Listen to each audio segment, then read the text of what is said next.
Welcome back to Taiwan Outlook. Our guest today is Dr. I-Chou Liu, Professor of Political Science at National Cheng-chi University. Dr. Liu, we've been talking about the legislative election and the electoral system. And as we know that this election, legislative election, will be held 2 months before the presidential election. Let me start with your guessing about a possible outcome of the legislative election. Most experts say that, as a result of the new electoral system, the KMT will probably be the winner of the election. They will probably win a lot of seats and even become the majority party in the legislature. Do you share with their thoughts about the prospect of the legislative outcome? I'm not sure because there's still 34 seats coming up for proportional representation. Mm-hmm. So if the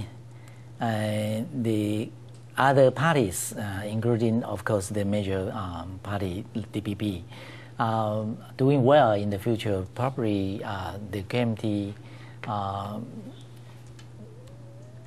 is not going to win a majority. But people say it is likely because most of the nominees of the Kuomintang are incumbent legislators. For legislators, incumbent legislators, they are enjoying so we call incumbency advantage. That's right. They already have a very strong connection with their constituency. Mm-hmm. That's why they are likely to win the election in the single-member part of the election. But we must remember that the incumbent party is the DPP, mm-hmm. Which means that during the campaign, the DPP government still have more resources than mm-hmm. the Kuomintang to distribute. Mm-hmm. They have more resources to support their nominee. Yeah. That is a very important factor for the DPP to win the election. Mm-hmm. But apparently, the results of election will have important implications or impacts on the coming election, which is presidential election. And two possible scenarios, which the first one is someone called swing effect. That is, if the KMT wins the legislative election and the voter sympathy will go to the DPP, so the swing effect will happen. But the other argument is that there will be a domino effects or bandwagoning effects. Mm-hmm. If the KMT wins the legislative election, and people will say that we don't want a divided government anymore, mm-hmm. That's a vote for the KMT and jump onto the KMT's bandwagon, especially for the so-called local factions in Taiwan. Mm-hmm. Which effect do you think will be more likely to happen? I would pick neither. Because I think the presidential election and the legislation have some very different mechanism. Mm-hmm. For the presidential election, I think the quality of the candidates are more important than other elections, mm-hmm. because it's one-on-one election. Mm-hmm. And so the characteristic of the candidates, of the two major candidates, mm-hmm. Are more important than all others. Mm-hmm. Yeah. But the thing is, apparently it will affect the momentum, affect the atmosphere of the presidential election. So how do you think that will happen? I think, yes, the momentum would have an impact, but 2 months is long enough for mm-hmm. people to forget about the result of legislative election. Mm-hmm. That's the one. And the second is that I just said that the campaign process is different in legislative election. Mm-hmm. Because in legislative election, candidates put more emphasis on how they serve the constituency. Yeah. And what they contribute to their constituency, their performance in the last, because mm-hmm. most of the candidates now are incumbent legislators. So that will be their major, their major focus mm-hmm. in the campaign. Yeah.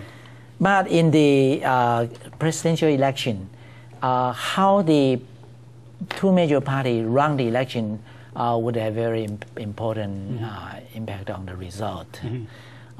Even if we say that even the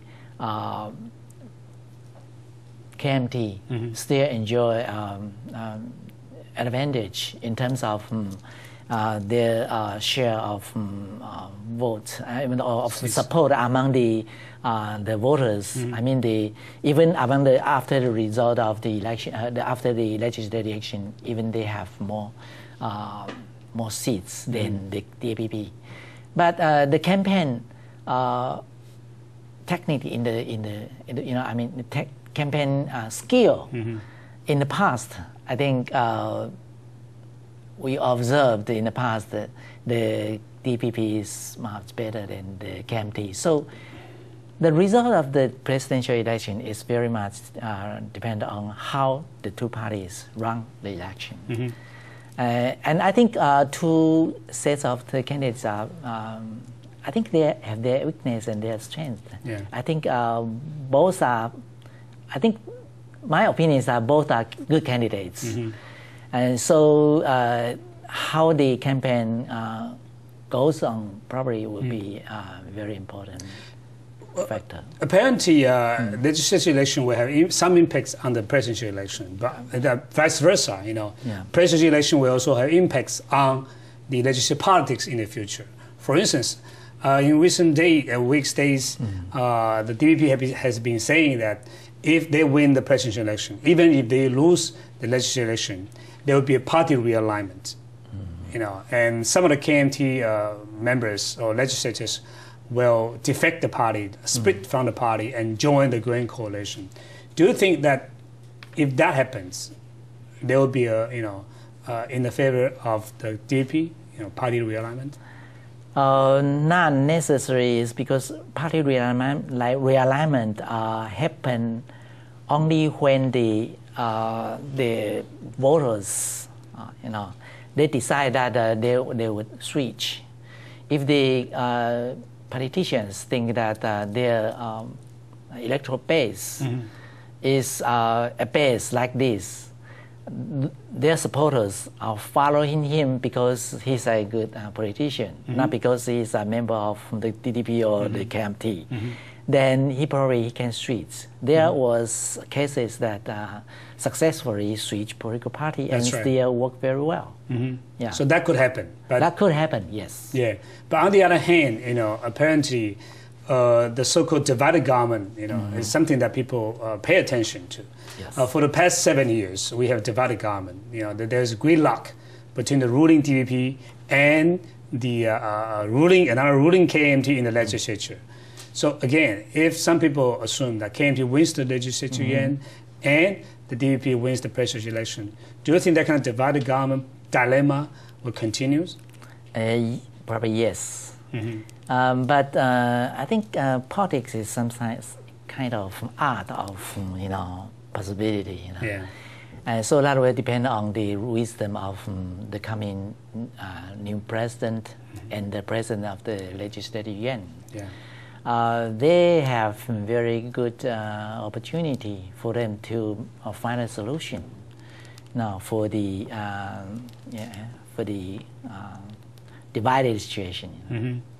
And some people argue that Taiwan is still in the process of democratic consolidation, and there are more things that need to be done in order to further consolidate Taiwan's democracy.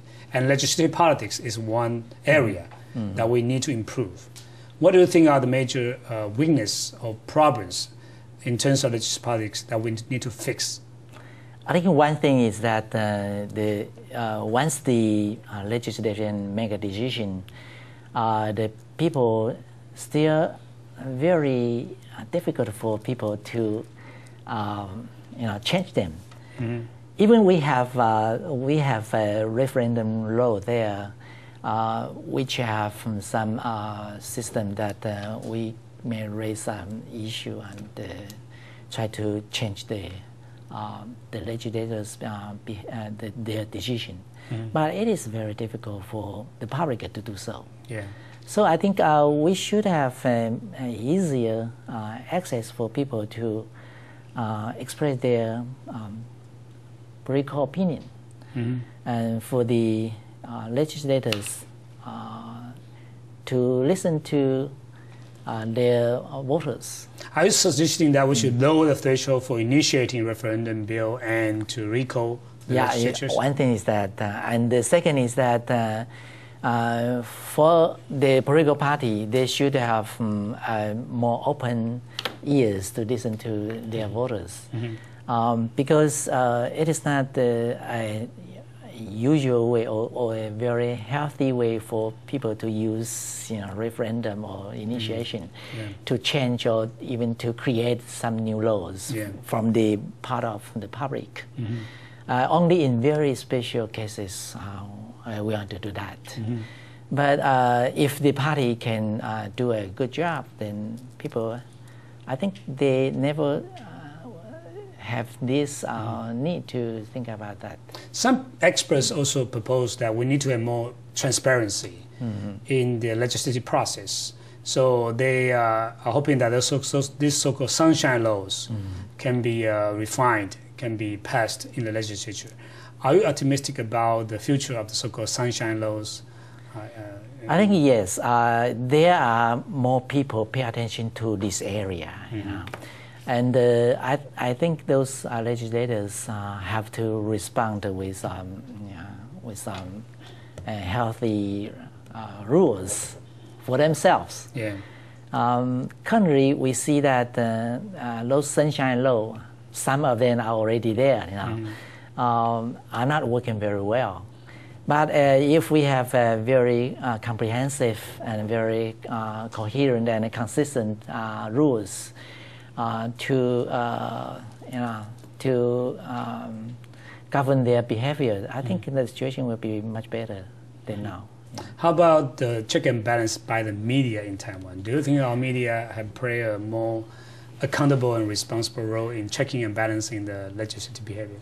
I don't think so, because media now, in the past, probably in the last 3 or 5 years, I think the performance of media is not as good as we expect they should have to. I think one reason is that the commercial need from the media, they are more interested in horse racing in the campaign, and some of the gossip of some of those politicians. They are not interested in discussing about major issues of the society, because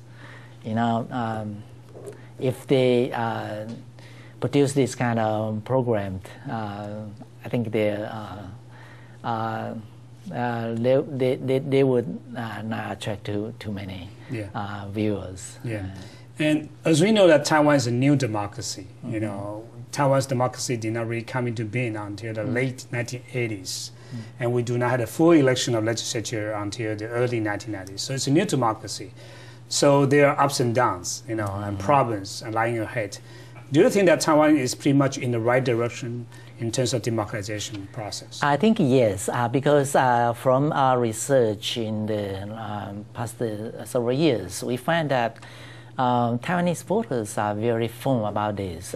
They would not give up democracy for any other thing. They think that democracy is the most important thing for us to keep.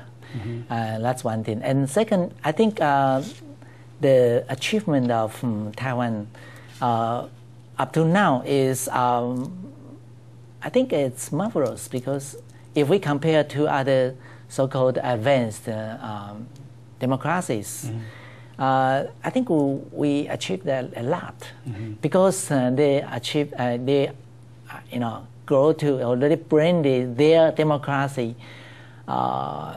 use them for more than 100 or even 200 years, and we achieved this less than 30 years. That's a big achievement. So I think we are in a very good shape.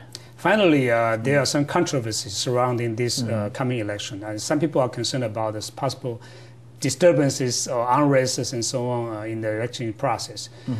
What's your take on that? Do you think that will go smoothly in the process? I think that will go smoothly. I think they are too nervous about the probably situation, because most people in Taiwan, I think voters especially, if they go to the polls, I think they are very,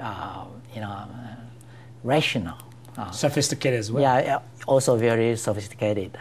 I think they know how to do it, so don't worry about that. Thank you for your very optimistic note. Thank you very much, Sure. Dr. Liu. Thank you. And that's Professor Liu of Politics at National Cheng-chi University. And thank you for watching Taiwan Outlook, and see you next week.